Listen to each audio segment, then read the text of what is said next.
yang keras. Assalamualaikum warahmatullahi wabarakatuh. Dari wartawan dari majalah sekolah Juan Iman Berita Melalui Bapak selaku Imam Besar Masjid Pencarian Kabupaten Magelang. Dengan saya apa benar asma lengkap Ustaz Riza Perdana Kusuma Presiden ada gelar titel sarjana.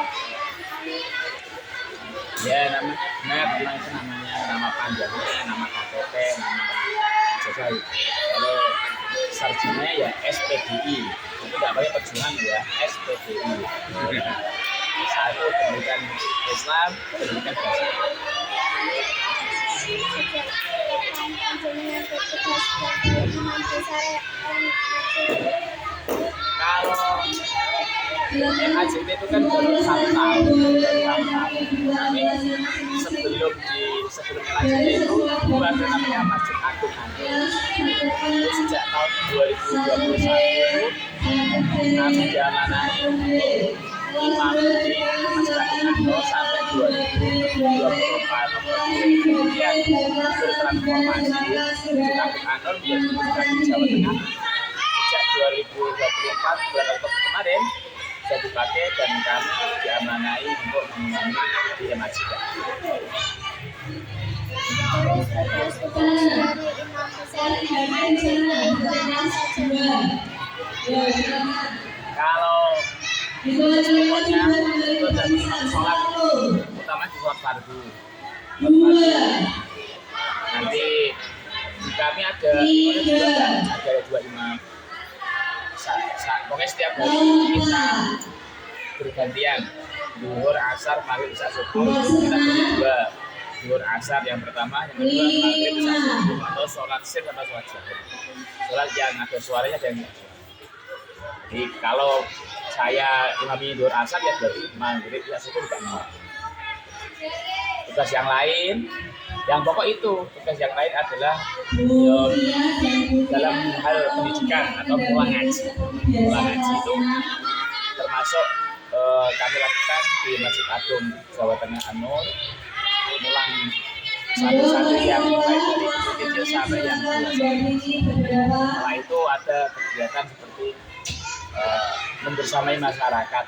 Membersamai masyarakat itu ijabah atau apa sih kebutuhan untuk masyarakat itu, kita hadir di sana. Bermasyarakat agamanya bermasyarakat. Apakah berarti menjadi imam besar itu harus tiap sholat 5 waktu berada di sana?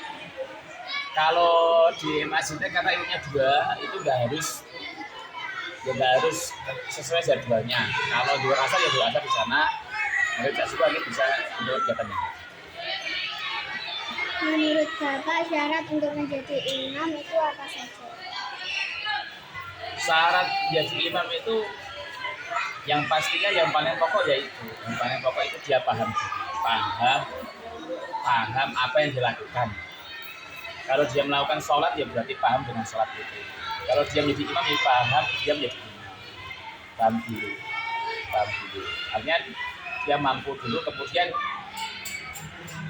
masalah bacaan juga harus diperhatikan. Bacaan ketika sholat kan itu kan Al-Quran baca.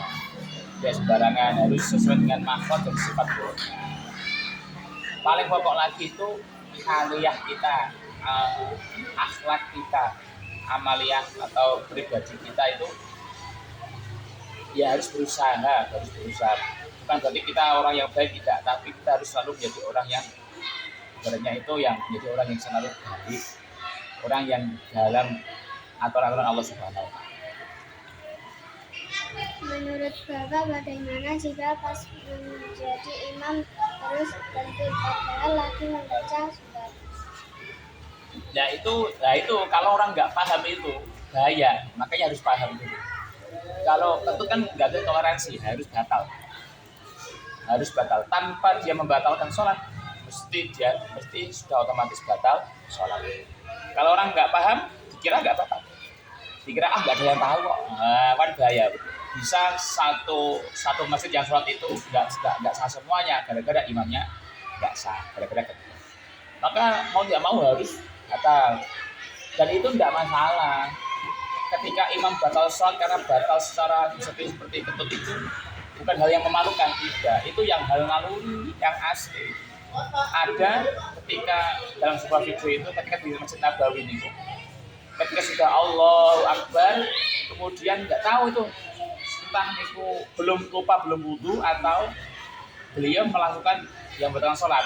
Intinya ketika sudah Allahu Akbar, beliau langsung minta maaf karena batalkan sholatnya. Mohon maaf, karena apa?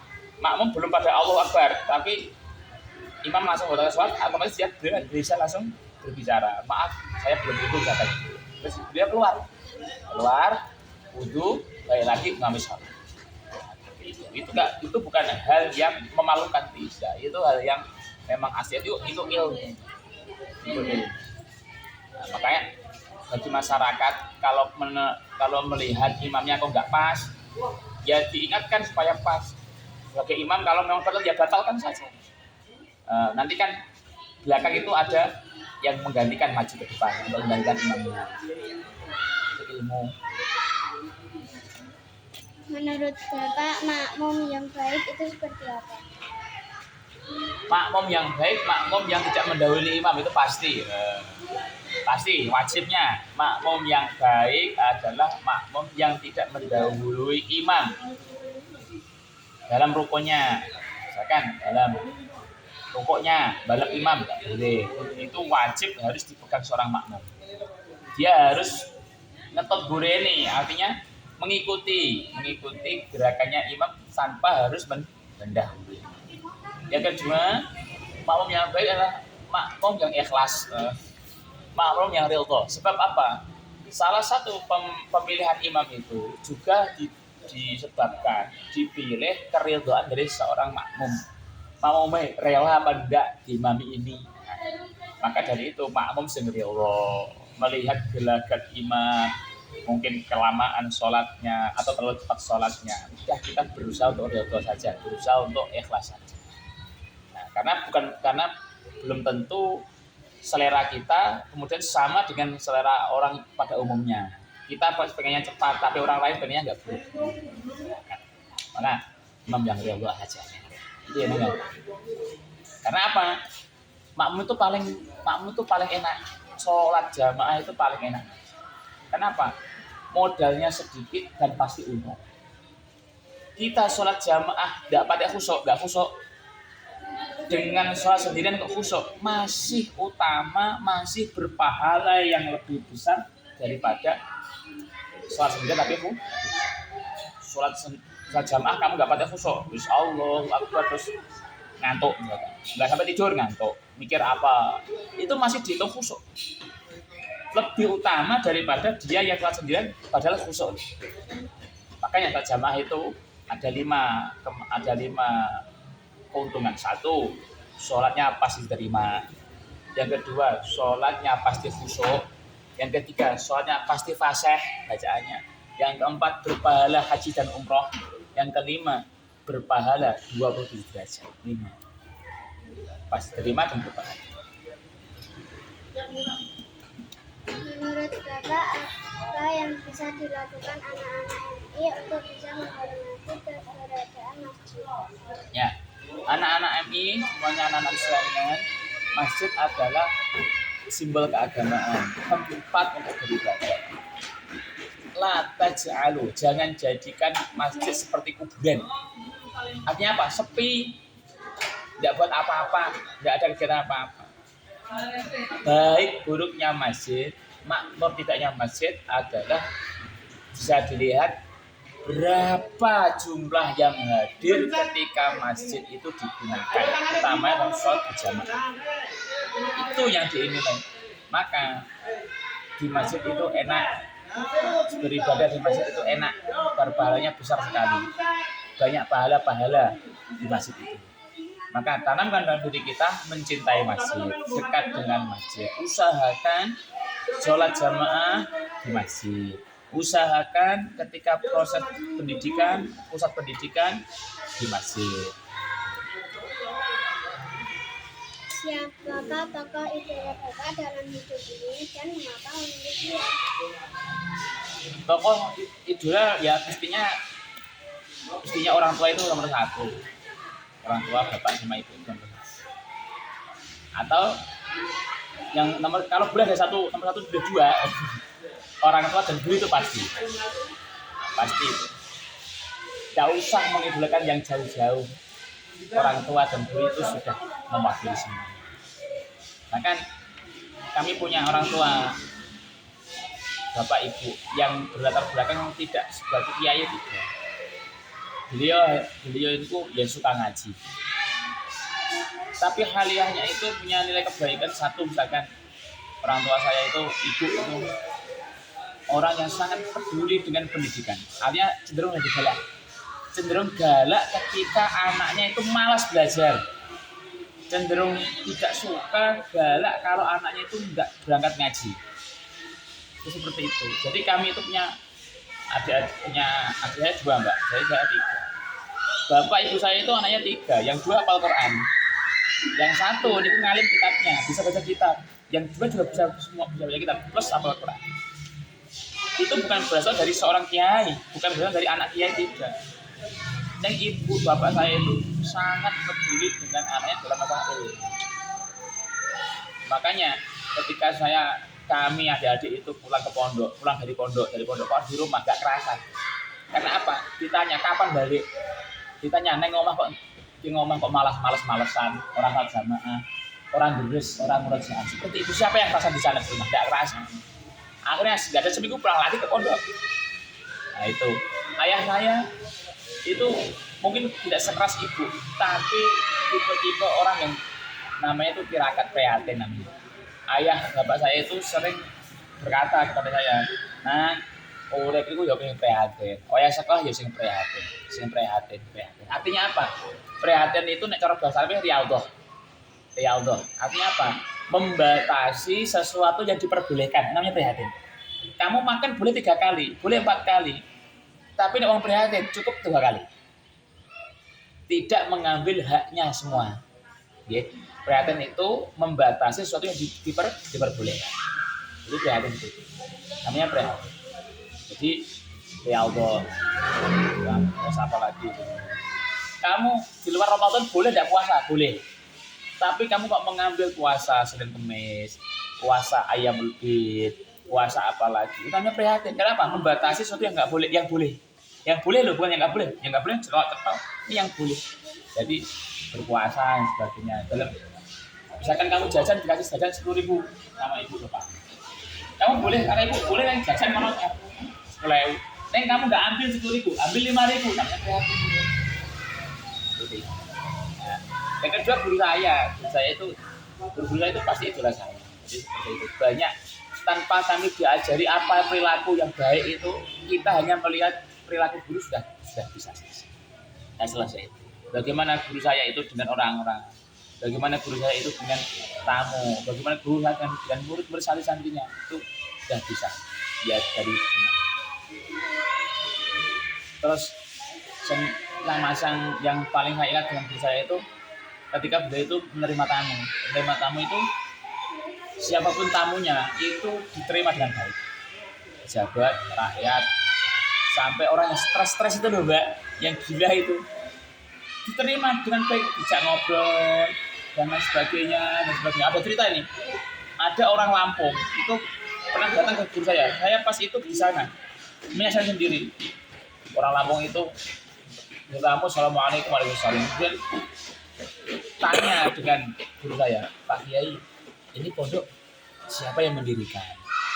Ya ini Pak Kiai, saya bilang seperti ini pondok yang mendirikan kakek saya. Sekarang ini generasi yang ketiga. Saya sekarang yang jadi pemimpin, pengasuhnya. Nah, setelah ngobrol banyak, dari mana Mas? Saya dari Lampung Pak Kiai, Raden Intan. Oh iya ada apa ini ya, jalan-jalan. Terus akhirnya orang itu mengeluarkan kata-kata yang agak aneh gitu.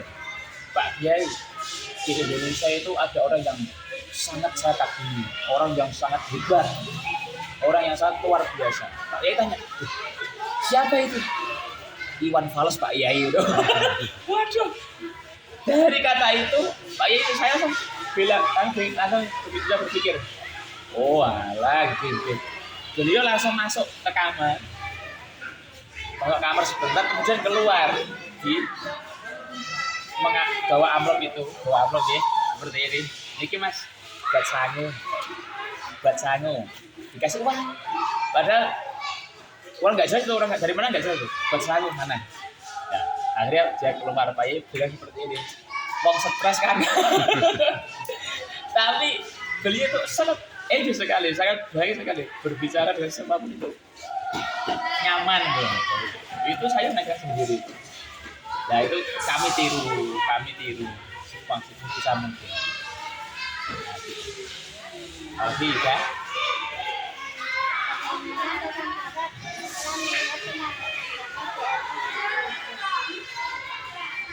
Oh ya, MU Malung ini adalah kader utama NU, sekolah kebanggaan NU, sekolah utamanya NU.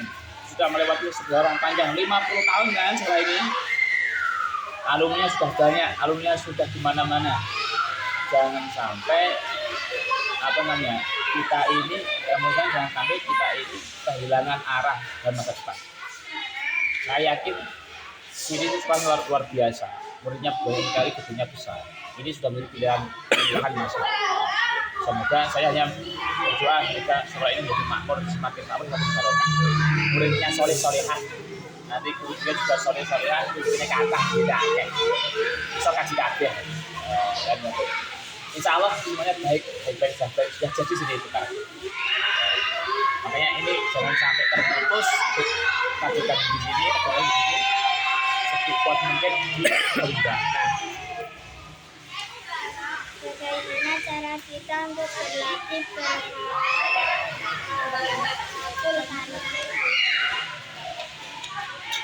Akhlakul karimah itu tidak teori, Mbak. Tidak. Pembelajaran akhlakul karimah itu prosesnya dari melihat, tidak mendengar. Halo ini. Ya. Kamu diajari Pak Guru suruh bersih-bersih. Tanpa kamu mendengar, tapi kamu melihat ningali Pak Guru sudah bersihkan, sudah bersih itu sudah pembelajaran.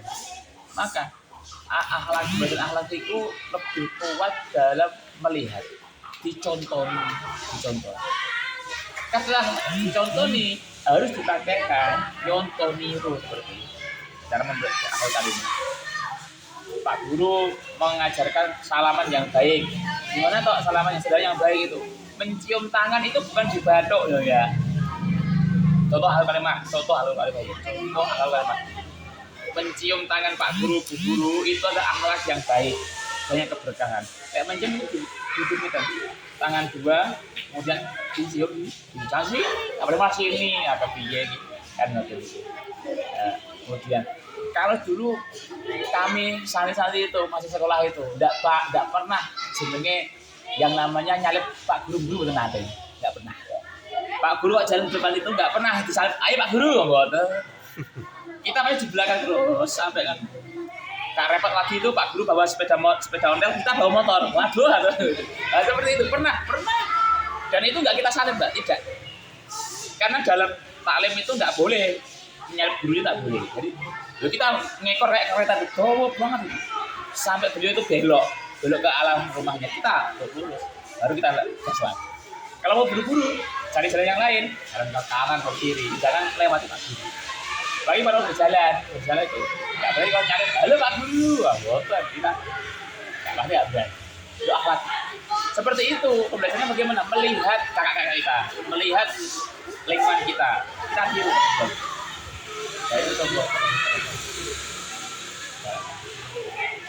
Saran buat teman-teman di MM 2020 supaya sudah terbiasa memiliki Sarannya, satu, kalian harus mempunyai prasangka yang baik terhadap guru-guru kalian. Karena apa? Guru ini sumber akhlak. Kalau prasangka kita sudah baik dengan Pak Guru, Bu Guru, lihat Pak Guru sendiri, Pak Hernadi, oh Pak Hernadi nih kok. Kita suka ketika ketemu Pak Hernadi. Pak Hernadi itu kalau misalkan beliau ketika jalan tidak pernah gangak bukan. Beliau hanya menatap ke depan atau ke bawah. Cukup kita melihat Pak Hernadi, kita jalan pasti ya seperti ini. Atau menatap ke depan. Tidak semuanya. Yang pertama harus mempunyai prasangka yang baik terhadap semua, karena itu sumber amal. Yang kedua, kalau terjadi misalkan Pak Guru, Bu Guru kok mempunyai haliyah, mempunyai mungkin perilaku yang tidak patut, kamu kemudian jangan cepat-cepat Pak Guru kok kayak gitu, enggak begitu juga. Kamu tahan, tutup, jangan ceritakan kepada orang lain. Kemungkinan yang seperti itu tidak sengaja, mungkin karena itu bukan hal yang untuk dipertontonkan orang banyak, tapi ternyata kamu tahu gitu. Kalau seperti itu kamu tetap yang baik, tetap kita tidak boleh mengumbar, nah, itu. Kemudian yang terakhir dia terus meniru itu harus apa yang dilaksanakan anak-anak apa Pak Guru kita itu ketika kita gitu datang tepat waktu, misalkan Pak Guru ada yang spesialis tepat waktu jam 7 hadir di sini, kita datang sama kayak Pak Guru itu. Jadi prasangka yang baik, kemudian menjaga marwah guru, kemudian yang ketiga adalah meniru amalnya. Terima kasih. Ya. Demikian wawancara ini. Terima kasih atas waktu dan ilmunya yang disampaikan. Waalaikumsalam. Matur nuwun. Singapura